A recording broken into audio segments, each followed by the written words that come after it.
What's going on, everyone? Welcome to the Seeking Excellence podcast. This is your boy, Nathan Crankfield. Excited to be with you today. So today we're going to be continuing with our series on the 7 habits of highly effective people. So you can see here, I got my copy of the book. I'm going to go through a little recap of habit 1. And just to share again, this book was really transformative and powerful in my life at such an important time in my early 20s. And so reading this book was just one of the first times I felt like I really had some solid guidance on how I can work towards fulfilling my potential. And I've shared this, many times before, but just I've always had this deep desire to be great or do something great with my life. And so there was always this question of like, how do you actually go about accomplishing that? And if you don't come from a place or a family or a community where excellence is pursued, where people are really striving to fulfill their potential, you're going to find it really difficult, right, to try to do that on your own and try to figure out by yourself, especially as a teenager, late teen, early 20s, to try to figure out how to live life to the best of your ability. That's a big task. That's a big thing to figure out.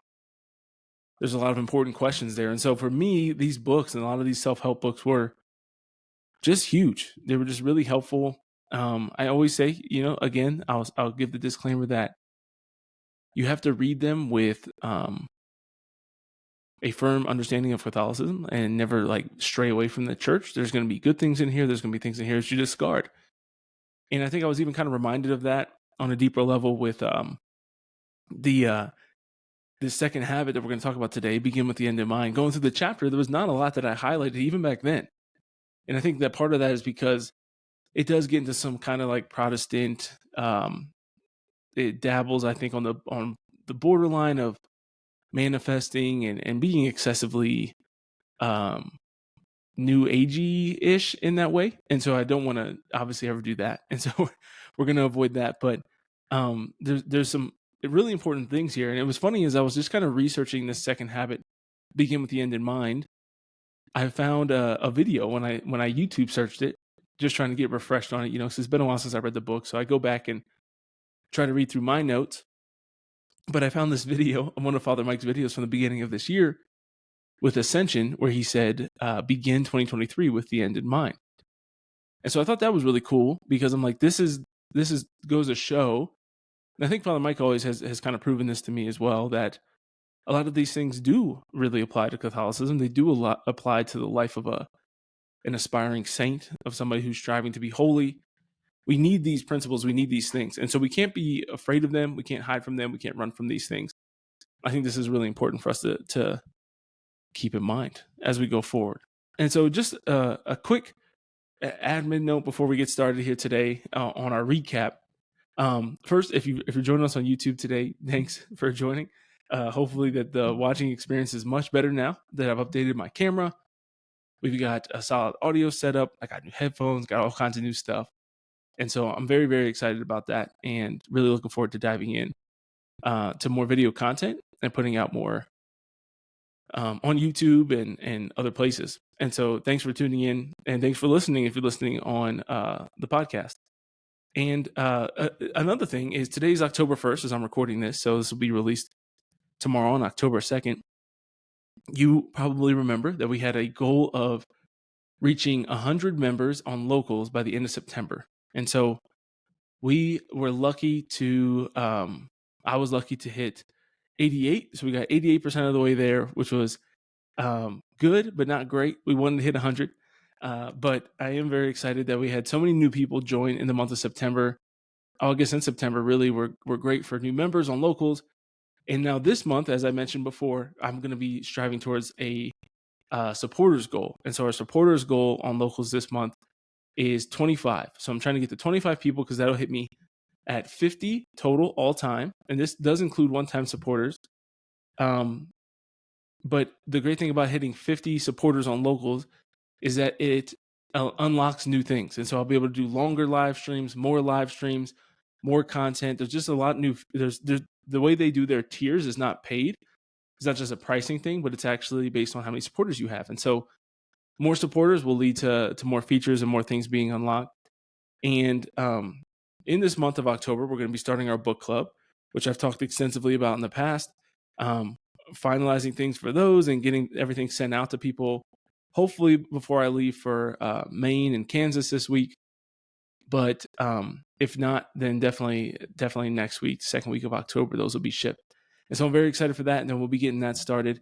Still trying to finalize the way I want to do it. If I want to do a Zoom, or if I need to go through the feedback survey and things like that and see how many people are interested in what. But obviously, time is precious for all of us, and so trying to create content and all this stuff is beautiful but challenging. And so trying to figure out when I would be able to do that book club at a standing time each week for whatever 15 weeks it'll go, because we're going to be doing a chapter at a time.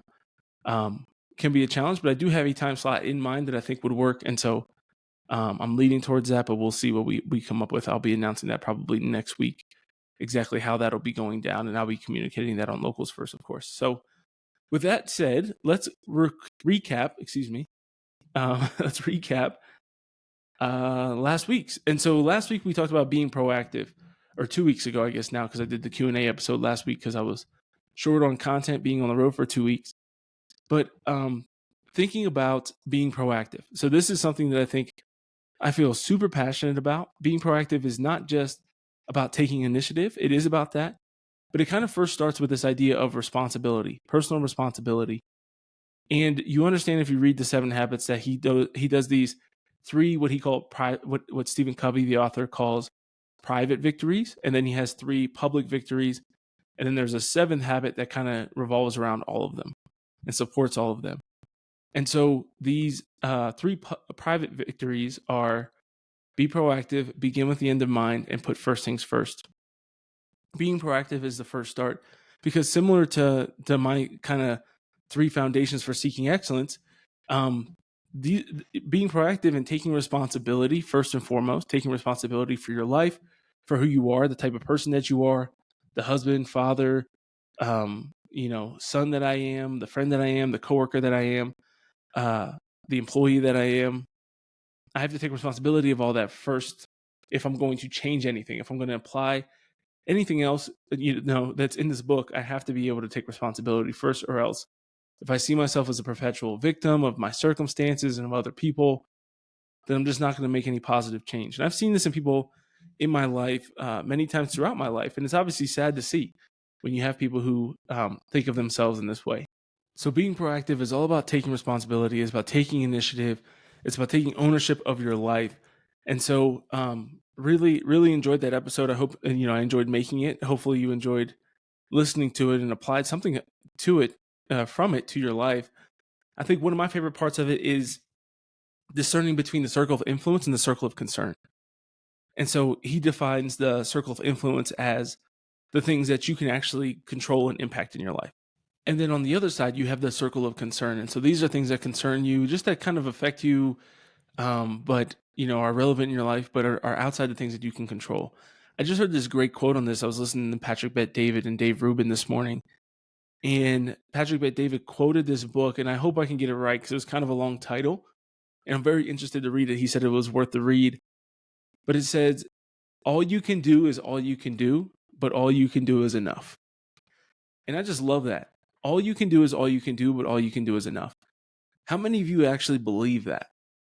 How many of you actually believe that everything that you can control, everything that you can handle is actually sufficient for what God is asking you to do in your life? I think it's so common to want to blame other people and other things in our lives for why we are not who we feel like we're capable of being, why we feel, we're just kind of held back, or it's easy to hold grudges and to just blame other people for our setbacks and why we are the way we are, why our life is the way it is. But we truly are called to understand that going back to 2 Corinthians 12, as always, God's grace is sufficient for us, for his power is made perfect in weakness. He does not give us things to do and not give us the grace and the strength to handle doing those things. And so remember that all you can do is all you can do, but all you can do is enough. So yeah, I just think that's so powerful, and so think about that in your own life, whether that be your work, whether that be your personal life, your relationships, whatever. What can you do? What can you control? What is within your span of control? Because the fact of the matter is, you can't control your spouse. You can't control your kids. You can try to discipline them, inform them. You can certainly try to influence your spouse. I can't control my boss. I can't control my coworkers. All I can control is what I can control. And I can control my activity, my actions, how much work I'm willing to put in, what I'm willing to do in order to achieve my goals. Those are things that are well within my control. And so I can handle those, and I ought to handle those, because those are the things that are actually going to make a difference in my life. And so just think about that as we're going into this week. And I know this is very convicting for me, because I've kind of find myself falling into this. I think it's easy to throw pity parties for yourself and to feel sorry for yourself, and to just get constantly frustrated with trying to work with other people who might be difficult in your life, who you feel like you've been trying to influence, you've been trying to do things the kind way or the patient way, and it just isn't working out. And so thinking about for you, who are those people in your life that cause you that pain, that cause you this frustration? But then secondly, are you really doing all the things that you can do, all the things that are within your control to help with that, to control that? And so, yeah, let's pray with that this week for sure, to help us to do that. I think part of that, and part of understanding what's within our control, leads well into habit number 2, which again is a beginning with the end in mind. And so what does that mean to begin with the end in mind? It's basically all about casting a vision and being intentional. So if I talk about the 3 foundations of excellence, and then we have the 7 pillars of excellence. So the way that I've kind of designed that is, you have the pillars, actual pillars, right? And they hold up the roof, which is the life of excellence, right? So well-rounded life. You have your 7 pillars of excellence. Underneath those, there's 3 foundations. And those are ownership, intentionality, and courage. Ownership, because you have to take ownership and responsibility for your life. I already hit on that. Intentionality, because you have to have a plan, and you have to be intentional about how you're going to execute that plan, right? But a lot of people don't have plans. They just kind of have wishes instead of dreams. They don't have goals. They have these desires, but there's not really a plan or strategy to accomplish them or to reach them. The third part is courage, because it takes courage to actually execute it, right? It takes courage to risk failure. It takes courage to fail, and then to get back up and keep going and keep striving in life. And so those are my 3 foundations. So it lines up nicely with this, which I don't even know how much I thought about the 7 habits when I created those, but be proactive lines up well with ownership / responsibility. And then the second one is intentionality. And so beginning with the end in mind means that when I start out my year, when I start out my month, when I start out my year, when I start out my decade, right, of my 30s, when I think about the long stretch of my life, the long-term plan that I have, the long-term vision, that's what we're talking about with beginning and the end in mind, is where do I see myself as a 30-year-old? Where do I see myself at 50, at 60, at 70, at 80? What do I want to have accomplished? Another thing that I saw in the Art of Manliness while I was doing some research again and preparing for this was this kind of differentiation between what they call resume virtues and eulogy virtues. And so I think this actually does come from the book, but I didn't see it when I was kind of scanning through it again. But this idea of, there's certain things in your life that matter on your resume, right? How many, your different jobs that you've had, the different things that you've done, random crap, right? Random awards you've gotten that nobody really gives a shit about, but you put it on your resume because your potential employer does care about those things, at least sometimes, maybe most of the time. So there's that. And then you have eulogy virtues, which is what are people going to say about you once you're gone, right? So if you died today, what would people say about you at your funeral? And almost more importantly, is, because this is the only thing we can control going forward, right? That's more based on your past. But say you don't die today, say you die 10 years from now, what would you want people to say about you at your funeral? What would you want people to remember about you? That's what the eulogy virtues are all about. Is that, are you actually doing things that are encouraging other people, or making it easy for other people to think about you the way that you hope you're coming off to people, right? So if you want to be kind, if you want to be remembered as gentle or fun or lighthearted or caring or giving or generous or joyful?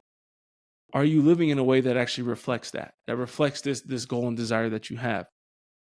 And that's something that is, yeah, it's tough. It's hard to actually live your life that way. It's hard to not be overcritical when you start to think about this, right? And evaluating yourself based on how you do want to be remembered, what you want to be known for. But I think a lot of people, especially in their 20s, I think I was really blessed to have this mindset that allowed me to think, well, where do I want to be at 50 or 60? Because I'd seen a lot of people, whether it was my own dad or other family members or just people that I had met, where it was just like, I don't know what I want when I'm 60 or 70 years old, but I know I don't want what they have. And that's a sobering thought, right? I just mentioned having that experience with my own father. That's a hard thing to, when you go from your parents are initially obviously your role models, right? I remember reading this book, Mountains Beyond Mountains, before going to Mount St. Mary's as a freshman. And I read like half of it because I never read full books back then. But there was this one part of the book that I remember where the guy was describing how when you're a kid, you always think of your parents as perfect.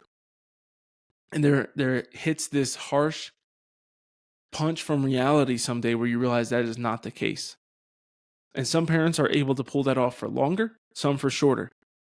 But either way, all kids eventually realize that their parents are not perfect. And parents are not meant to be perfect. Parents never can be perfect or will be perfect. But still, you have this experience, right, where you figure out that your parents aren't perfect. And it's tough. It's difficult. But I think in realizing that, we also can learn from the good things from our parents. And then we can make changes to try to minimize the downsides, right? The negative things, the negative habits we picked up from them or learn from them. And so I was very reflective on this when I was in college and when I was praying and thinking about my life, who I wanted to be, what I wanted to have, and I think it was such a gift. It was just such a gift. I remember constantly, because I started to hear this when I was probably like 18 or 19. I started to live my life a certain way, especially living out my faith and things like that. And I've just heard this so many times from different people. And it's come from family, friends, strangers, people that have just heard me speak, that have shared with me afterwards and been transparent and open about some of their regrets and things like that in life. And the one kind of common theme that I've always heard or often heard is, I wish I knew what you know when I was your age. And the way that I've always kind of summarized that is, I wish I knew then what I know now. And some people still don't know some of this stuff now, right? And what I'm talking about is things like the importance of your faith life, the importance of your family, how to love your spouse, how to love your family, how to put God first in your life. Think about it on the financial side. There's a million things, right? The importance of saving, the importance of budgeting, the importance of investing and investing wisely, the importance of being disciplined, the importance of working hard at your job, harder, smarter, not just harder, right? And I've heard this from so many people, and it's really sad to me. I think there's a certain part of me that's definitely sad for the people who have said this to me, but there's also a sense of I don't know what the word is, but I also recognize their responsibility in it, because I didn't just learn these things, just like I'm sure you, in the hard work that you've done and your wins and losses and your failures and successes. Like this stuff didn't come easy, right? Like hopefully my son now will be formed, my kids will be formed in knowing a lot of these things so they don't have to learn them the hard way. But a lot of this stuff was not learned in any easy fashion. When it comes to the 7 pillars, right? Like I didn't witness good, healthy relationships, whether that be friendships or marriages, when I was growing up. Mental health was not something that I saw in a healthy way when I was growing up. Being a lifelong learner of constantly seeking to gain more and more wisdom was not something I was witness to growing up. The importance of physical health and fitness, not something I was witness to growing up. You can go down the entire list, right? We didn't go to church after about when I was 10, 11, 12, until I became Catholic. Then we started going more often again. But none of this stuff was really modeled for me And that's, I mean, I've had a hell of a time trying to figure it out on my own. I'm not doing it perfectly myself by any means. But this idea of, I wish I knew then what I know now, like it's available to everyone. And as long as we seek it out, I think this reminds me of that passage from the Gospels where Jesus says, seeking you shall find, knocking the door will be open to you, asking you will receive. And I think when we pray for those things, when we look for those things in life, when we look for wisdom, you're going to find it. I have never experienced in my own life asking God for wisdom or accountability or help or direction and people in my life who could provide that, or books or podcasts or things like that, and not found it. And so these things have been around for a while. Maybe not podcasts back then, but books were certainly around. There was other things that existed back then. And to a certain extent, life was easier at certain points in the 20th century than it is today. When it comes to the internet has its ups and downs. There's no doubt that the internet has a lot of downsides as well. But I never wanted to be the person that when I'm 50, thinking I wish I knew then what I know now. Although I'm going to know a lot more when I'm 50 because I'm just not going to stop learning, from after I'm 32 or something random like that. But I still wanted to figure out as early as I could, what is the best way to live my life? What is the best way to achieve my goals, to fulfilling my potential? Because this is something, I was really just reminded of this past week with listening to Patrick Bet-David's interview with Tom Brady. And one thing Tom Brady said, and you can take this with a grain of salt, or you can question him or doubt him or whatever you'd like. But PBD was very interested in impressing Tom on, who inspired you more to get that 7th ring? This is a big question he asked. Was it to get one more than Michael, or to get one more than Michael Jordan, or is it to get one more than Bill Belichick? He asked them questions like, I like this one. He asked them about what was it called? The Last Dance. And he's like, have you seen The Last Dance? And of course, Tom Brady's seen The Last Dance. And he's like, in The Last Dance, there's that scene, that moment with Isaiah Thomas, where Michael Jordan talks about how he after the Bulls beat the Pistons in the Eastern Conference Finals, I think it was, after years of losing to them, most of the Pistons, including Isaiah Thomas, just walked off the court. And he's like, you guys beat me all those years, and every time you beat me, I took the time and shook your hand, said, hey, go win the championship, best of luck, etc. He's like, I beat you for the first time ever, and you can't even do me that same respect. You can't come shake my hand. And so Michael was tight. This is one of those classic, and I took that personally. Like Michael does, and he says that the whole Last Dance has become a meme since then. But I think it makes a lot of sense. And he asked Tom, he's like, did you have any disrespectful moments like that or whatever? And he's like, not really, and so he keeps pushing and trying to find, like, what inspires this guy? What motivates you to try to be as good as you were and to be the end up being the best? And Tom Brady says that he never set out to be the best quarterback of all time. He never set out to beat Michael or to beat Belichick. The only thing he wanted to do was to find out how good he could possibly be. He just wanted to figure out, what is my ceiling? What is my greatest potential? If I fulfilled my potential, how good could I be? And man, did that light a fire under me again, because I'm like, that's the beginning with the end in mind, right? That's thinking about, I'm not necessarily sure what my goals could be, what I could, totally accomplish. And think about that. I think about that even applying it to the podcast, right? Or you think about with fitness or whatever it might be. He's like, I'm not trying to necessarily chase these accolades. They came along the way. But the main thing I wanted to do was make sure that I was fulfilling my potential. And so what that means instead is, instead of pursuing awards, instead of pursuing glamour and fame and popularity, he did the little things right each and every day. And so he said that his superpower wasn't his athleticism, because he's not that athletic, wasn't his speed. He had a pretty strong arm, he said, but he was like, I didn't have the strongest arm in the league ever. He said what his superpower was his discipline. He had this radical discipline that he could do the same little things right all the time. And so that's getting ahead into habit 3 a little bit, but let me go ahead and read a quote from the book. All right, so diving into the actual book here, one thing that he kind of talks about when he says beginning with the end in mind, he talks about how when you have this clear vision of what you're trying to get to, what you're trying to work towards, it allows you to really start to prioritize what's most important, right? Because when we don't prioritize what's most important, then we end up finding ourselves just falling into this absolute state of busyness. And I always say that I think we have this kind of epidemic of busyness right now going on in our world, where a lot of people are, and this is again kind of getting ahead to the third habit, but a lot of people are busy, but not. Well, the way he describes it is busy but not effective. Effective. And so let me go ahead and read this quote here from the book. Covey says, "It's incredibly easy to get caught up in an activity trap, in the busyness of life, to work harder and harder at climbing the ladder of success only to discover it's leaning against the wrong wall.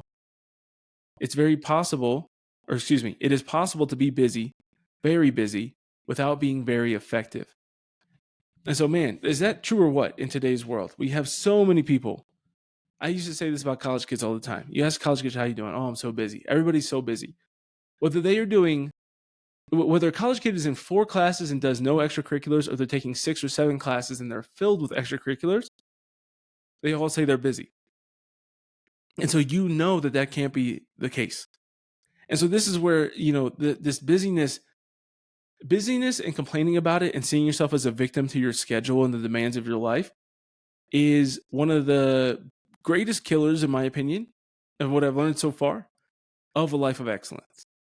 Because you just simply cannot be excellent and constantly complaining about the things you have to do. I've talked before, this recent episode I did with Lauren Castillo. I've talked before about, obviously, Father Meyer. Got to talk to him on the phone for about a half an hour yesterday, which was great. He's amazing. And when you talk to people like them, to me, like the epitome of excellence for both of them is they look at life like the things I get to do, not the things I have to do. And they try to manage their busyness so that they're doing the things that are most important.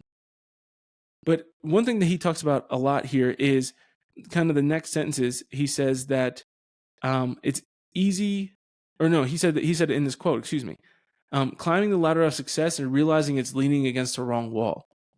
Now, this to me is something that's really important when it comes to excellence, is taking time to understand and look ahead and say, is this the road I want to go down?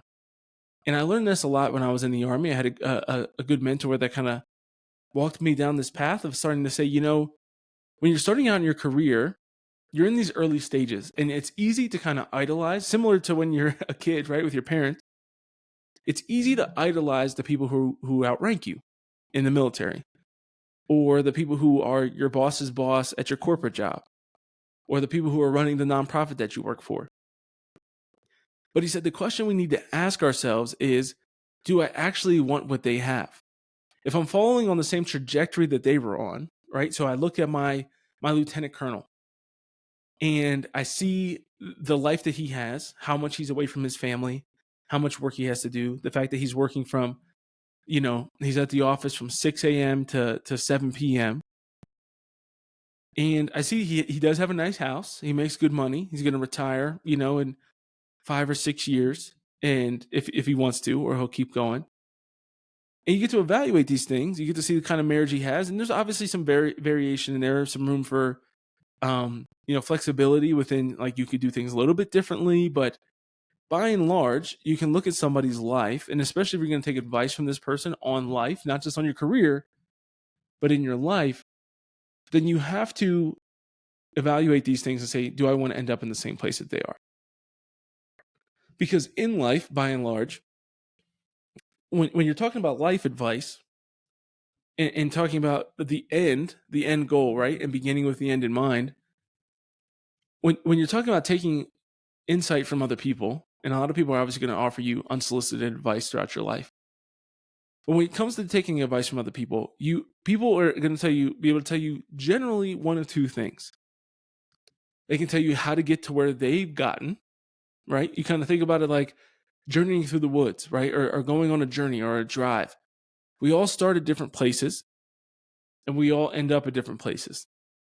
But generally speaking, if you're similar enough or can somewhat relate, right? If you get into the same, industry, if you get into the same, something like a marriage, right? Marriage between a man and a woman, right? There's differences, obviously, but there's some similarities. Then they can kind of coach you and guide you to get to where they've gotten. They might be able to get you a little bit further ahead than where they've gotten.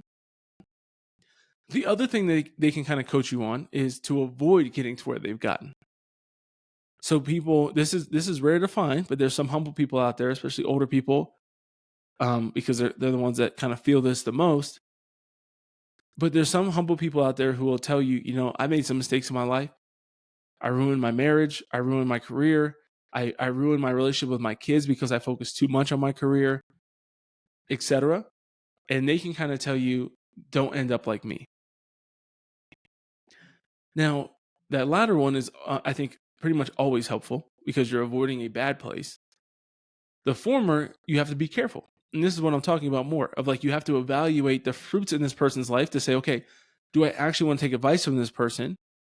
Or should I just politely, nod and smile and say, thank you for sharing, and then promptly ignore and try to delete everything I just heard this person say?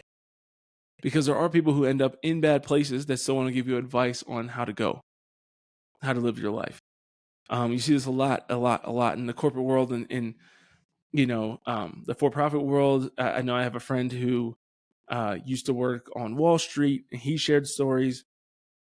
Being an ex-soldier, I've experienced it.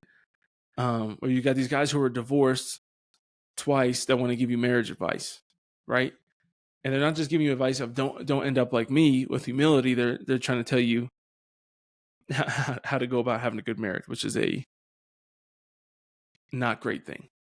All right. So going back to this. So beginning with the end in mind here, Stephen Covey kind of breaks down. He says that all things are created twice. And I think this is a really interesting concept, and it's obviously true, right? So let's take an example of what this means. And so say that I want to build a table, right? Shout out to St. Joseph. So obviously I'm going to pray to St. Joseph. I'm also not just going to pray that the table appears before me. I'm going to have to go to the Home Depot, and I'm going to have to buy the wood and the other tools I'm going to need, right, to assemble this bad boy. But the thing that's important before I go buy any wood is I have to think to myself, and if you're married, consult with your spouse, especially if you're the man. You got to consult with your wife on interior design.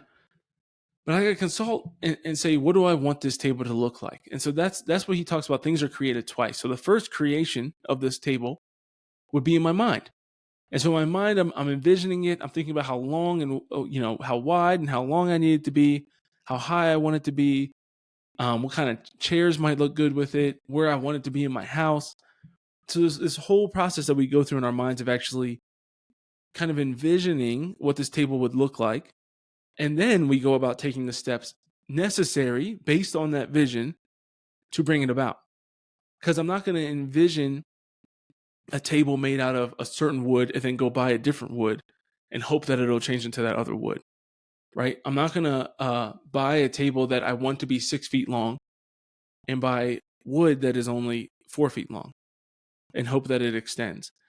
And so I use those stupid examples because that's what we do. I want X, but then we go about executing and following steps for something totally different. The same thing can go if you think about, I think baking is another great example. So you want to make a cake and you sit there and you think, okay, this is what I want the cake to kind of look like. It's a birthday cake. And so I want it to look like this. It's going to be chocolate with white frosting. And I'm going to write happy birthday, homie on the top. And that's it. So then you say, okay, well, in order to make that, what do I need to go get? All right, I got to go get flour. I got to get some eggs. I got to get sugar. And you start to think about these things, right? And you start to put it together. A lot of times in life, and this is another thing I actually heard PBD say this morning that just happened to be somewhat relevant for today. A lot of times in life, we want to skip an ingredient, right? And so, I'm convicted of this. I think my camera here is a great example of this. I have no idea what's going to happen with this new camera. I have no idea if anybody's ever going to actually subscribe to the YouTube channel, or someday I could have 100,000 subscribers on YouTube. I have no idea. But one thing I do know is that for a long time, I feel like I was trying to bake a cake of, building up my channel, building up my podcast with a shitty MacBook camera. And I know that I don't watch YouTube videos that are extremely grainy. I didn't go out and spend $3,000 on a camera to get the best possible camera, but I spent a few $100s, upgraded substantially. Hopefully, you agree with that if you're watching. And this is how you bake the cake, right? I read as I'm trying to grow on social media and do all these things. I often remind myself when I see other people who have grown a lot, in their followership, and whether it be the podcast or social media. When I see somebody who's grown a lot on social media, because I've done the research and know what I want my outcomes to be, right? I set my goals each year and I write them down. I make a plan for them.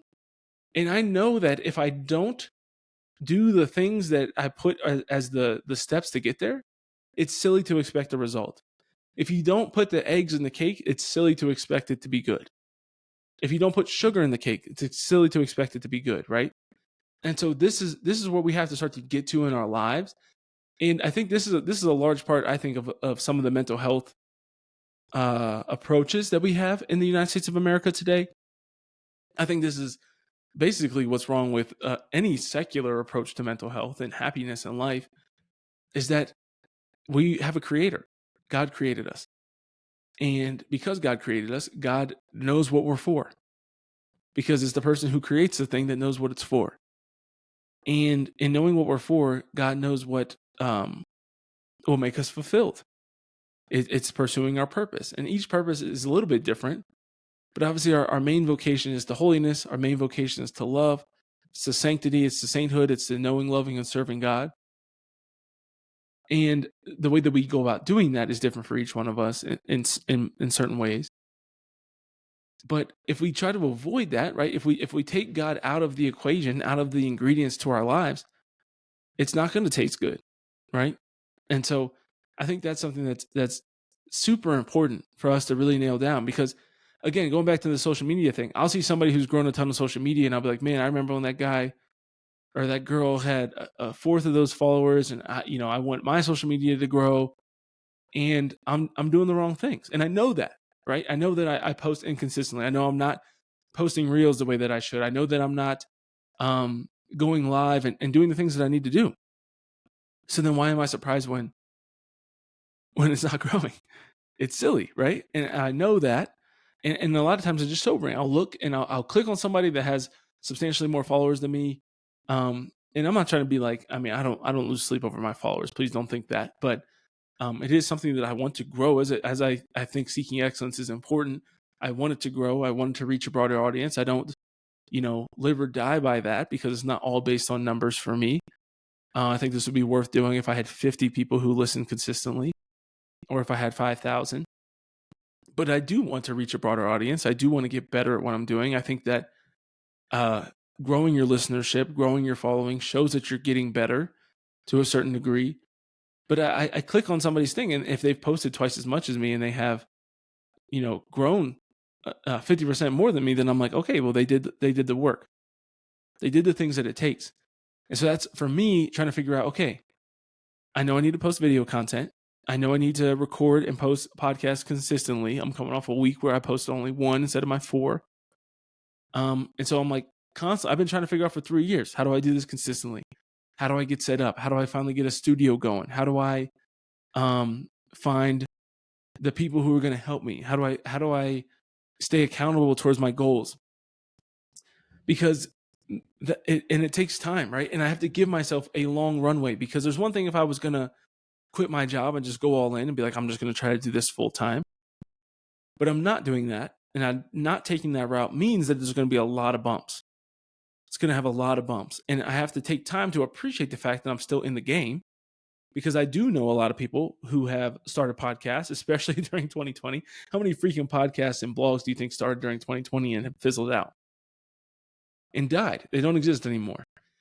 And through new jobs, I've had 2 new jobs since starting podcasting. I've moved to 2 different states.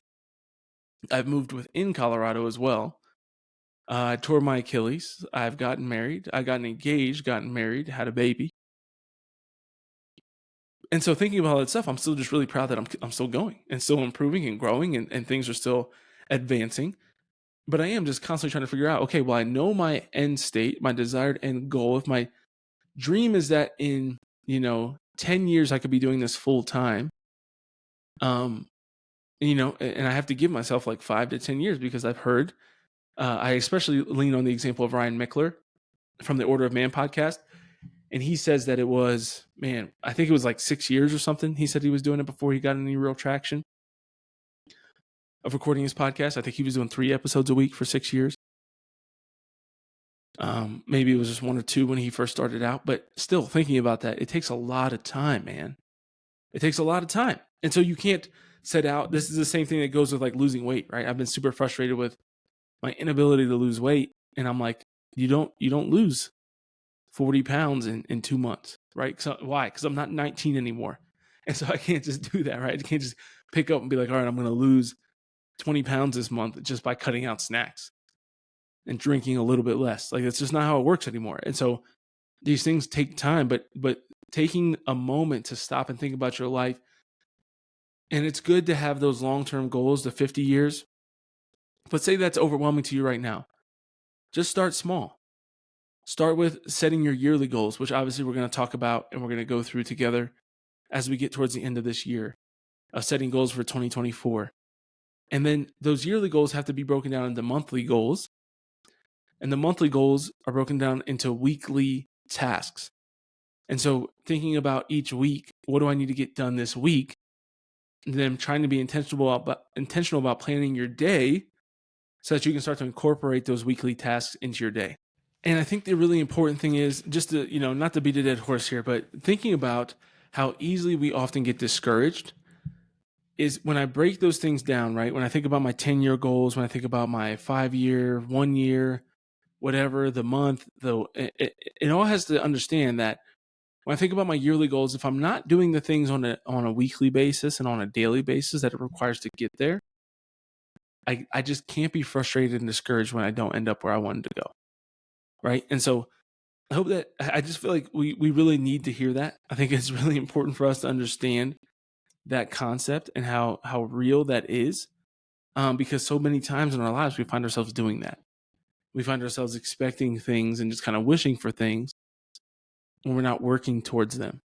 And God requires us to work towards the things that He's asked us to do, the things that He wants to give us. We have to participate in that. We participate in our salvation. We participate in our growth. And I think that's a beautiful thing. It's a good thing, but it is challenging. And so it's important for us to understand that this is a difficult road towards holiness, towards excellence. But as long as we're doing the things on a regular basis to help lead towards our growth and feed our growth, then we're going to end up in a good place.